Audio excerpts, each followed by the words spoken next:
For today's video guys, ako nga pala yung driver nyo.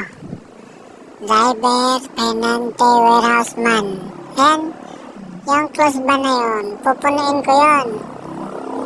Sabay, dadalhin sa opisina.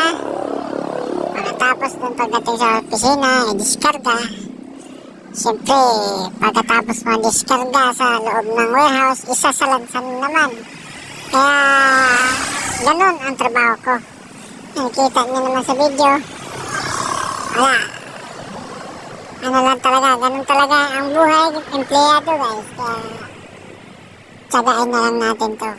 Ika nga nila, pag may tsaga, may nilaga. Ayan o, mag-isa lang ako dyan.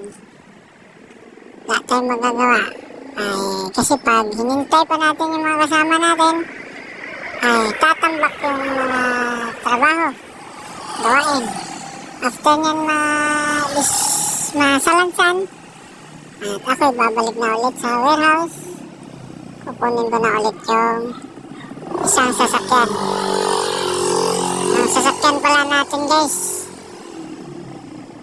dalawa pala yung unit natin. Isang close van, isang 4 wheels. Yan.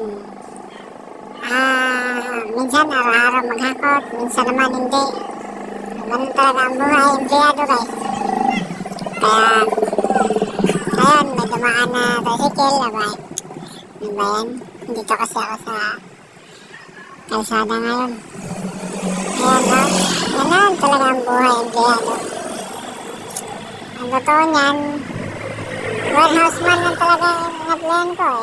Marunong naman ako mag-drive. Nag-resign yung driver. Ako na yung ginawang driver. Ayun, may kasama na ako. Lumabas na siya. Tumulong na siya. Pero wala na. Konti na. Salamat pa rin na natulungan tayo ng kasama natin. Yun lang guys.